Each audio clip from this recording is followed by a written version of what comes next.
Bonjour à tous, alors aujourd'hui je vous retrouve pour une nouvelle vidéo.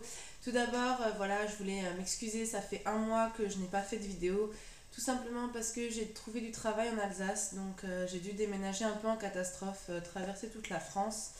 Donc voilà, j'avais rien avec moi pour vous faire des vidéos, j'avais pas mes livres, j'avais pas internet. Là je viens de recevoir mes livres, donc je peux enfin refaire des vidéos et je dois vous avouer que ça me manquait énormément. Concernant les vidéos de tours de bibliothèque, puisque je les ai déjà toutes filmées quand j'étais chez mes parents, je vais continuer à poster celles qui manquent. Et puis je vous montrerai simplement à quoi ça ressemble maintenant chez moi, puisque je vais racheter plein d'étagères, etc. Donc je vais déjà vous parler donc, des derniers livres que j'ai lus. Donc tout d'abord, il y a le Sir Cédric dont je vous parlais il y a un mois, puisque je reprends à partir de ce moment-là. Donc c'est De fièvre et de sang de Sir Cédric aux éditions Pocket.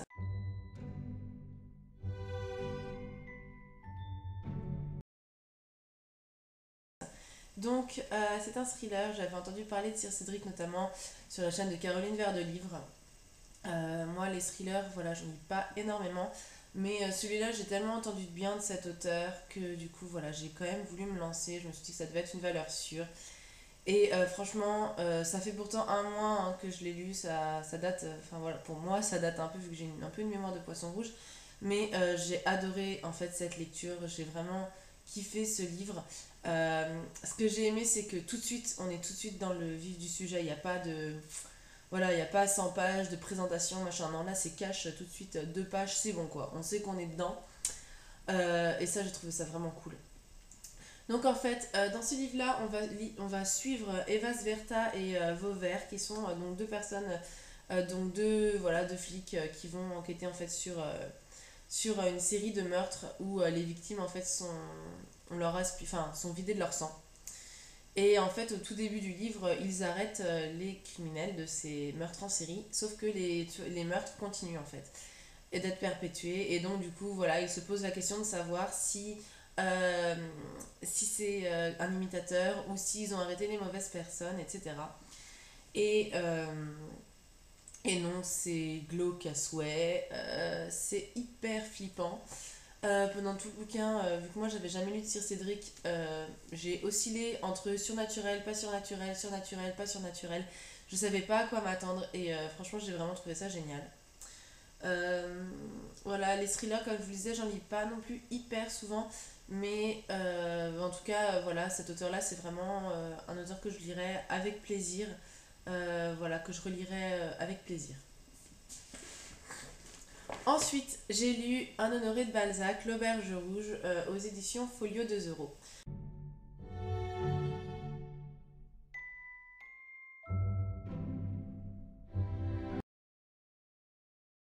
J'ai ma chaîne depuis un petit bout de temps, vous savez que j'adore Balzac, j'ai pratiquement toute l'intégrale de Balzac en livre, en cuir et tout ça.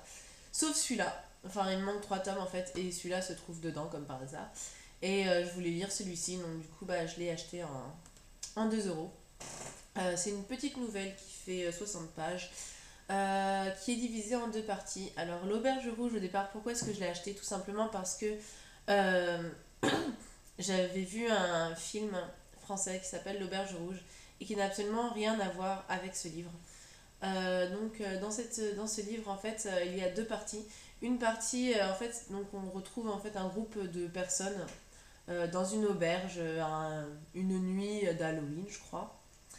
Et ils se racontent des histoires à faire peur et en gros il y en a un qui raconte une histoire vraie qui lui a été racontée en fait, été racontée. Donc c'est dans une auberge il y a quelques années, deux amis se sont arrêtés pour dormir et ils ont croisé en fait une personne qui était arrêtée aussi à l'auberge et qui transportait un trésor. Et les deux amis en fait voilà, sont les meilleurs amis du monde, sauf qu'il y en a un des deux qui va assassiner le riche négociant pour lui voler son trésor et s'enfuir. Et c'est son ami qui va être resté toute la nuit, qui va du coup être impliqué de meurtre et qui va être tué. Du coup, qui va être pendu ou guillotiné, enfin voilà, qui va avoir la peine de mort à cause de son ami qui l'a trahi, qui a tué quelqu'un et qui s'est barré avec le fric. Donc voilà, ça c'est la première partie de l'histoire. Et ensuite, on a la deuxième partie de l'histoire C'est le narrateur, donc une des personnes autour de la table, qui n'est ni celle qui raconte ni rien, qui va entendre cette histoire, va comprendre certaines choses et va être confronté à un choix très difficile, voilà, entre deux choix moraux contradictoires. Et donc voilà, dans les 30 pages, dans les 30 dernières pages, on a justement cette personne qui se pose des questions, qui va essayer de demander aux gens qu'il connaît ce qu'ils en pensent, ce qu'ils devraient faire. Et voilà, et moi c'est vraiment cette partie-là que j'ai aimée parce que bon, l'histoire de l'auberge et tout ça, c'est un peu plan-plan, c'est un peu bateau. Mais par contre, cette réflexion-là par rapport à des choix difficiles, j'ai trouvé ça super intéressant à lire. Et voilà, bon, moi j'aime Balzac, donc après, mon avis n'est pas très objectif, mais voilà, si vous voulez essayer Balzac, je sais pas si c'est vraiment le meilleur pour commencer parce que les 30 premières pages peuvent assez rebuter. Mais dans les 30 dernières pages, vous avez exactement le genre de réflexion qu'on peut trouver dans Balzac et que j'aime beaucoup en fait. Ensuite, j'ai lu quelque chose de complètement différent, c'est Terry Pratchett, donc c'est Mortimer, aux éditions Pocket, donc dans la série des Annales du Disque Monde. Donc Terry Pratchett, j'en ai déjà, c'est le troisième que je lis. C'est un monde fantasy très particulier puisque c'est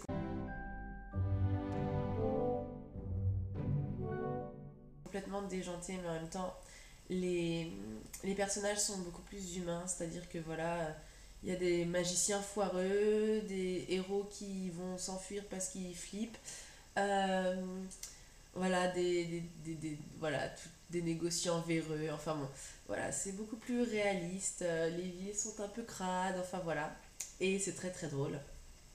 Et donc voilà, j'ai découvert ça il n'y a pas très longtemps et j'adore. Dans Mortimer, on s'éloigne un petit peu de la fantaisie puisque Mortimer en fait est un jeune garçon qui n'est bon à rien et son père en fait l'emmène à la foire aux apprentis pour que quelqu'un justement l'embauche en tant qu'apprenti pour quelque travail que ce soit. Et il reste jusqu'à la fin et à la fin voilà personne ne veut de lui, tout le monde est parti, il ne reste plus que lui. Et il y a la mort qui va venir le chercher puisque la mort cherche un apprenti puisque la mort on a un peu marre d'être la mort et aimerait bien prendre des vacances, aller pêcher, essayer de se saouler. Alors voilà, donc il n'y arrive pas puisque c'est la mort, donc il n'arrive pas à se saouler par exemple. Mais voilà, donc Mortimer va être embauché en tant qu'apprenti de la mort, donc il va apprendre le métier de la mort. Donc voilà, il va apprendre que voilà, lui son travail c'est d'aller chercher les âmes des gens qui meurent et de les accompagner. C'est pas du tout de rendre justice, c'est pas voilà, de porter un jugement sur qui vient de mourir, etc. Euh, et bah voilà, c'est un apprentissage pour lui. Il rencontre aussi la fille adoptive de la mort qui est vraiment une peau de vache, qui est vraiment relou avec lui au possible. Mais bon, avec qui voilà, ils sont plus ou moins obligés de s'associer. Et puis on a aussi le valet de la mort qui est vraiment l'archétype du vieux valet qui veut pas qu'on l'embête dans son travail, qui veut que les jours ressemblent les uns aux autres. Et forcément, bah voilà, Mortimer c'est un jeune gamin et lui il veut que ça bouge au contraire. Donc voilà, il y a des confrontations, le valet va prendre de l'importance au fil du récit. On a vraiment le droit à des passages hyper drôles. Je vous parlais voilà, du passage où la mort prend des vacances et essaye de se saouler pour comprendre un petit peu voilà, le pourquoi de la vie des humains. Il essaye de comprendre et il n'arrive pas à se saouler en fait. Donc il ingurgite et ça marche pas et tout le monde le regarde avec des grands yeux. Enfin voilà, il y a plein de passages comme ça que j'ai trouvé hyper drôle. La mort qui part à la pêche, Mortimer qui s'imprègne de plus en plus du métier de la mort. Il y a aussi des effets au niveau voilà, de l'écriture, puisque par exemple la mort parle en majuscule. Du coup, ça permet à l'auteur aussi de jouer là-dessus. Et c'est vraiment très drôle et très sympa à lire.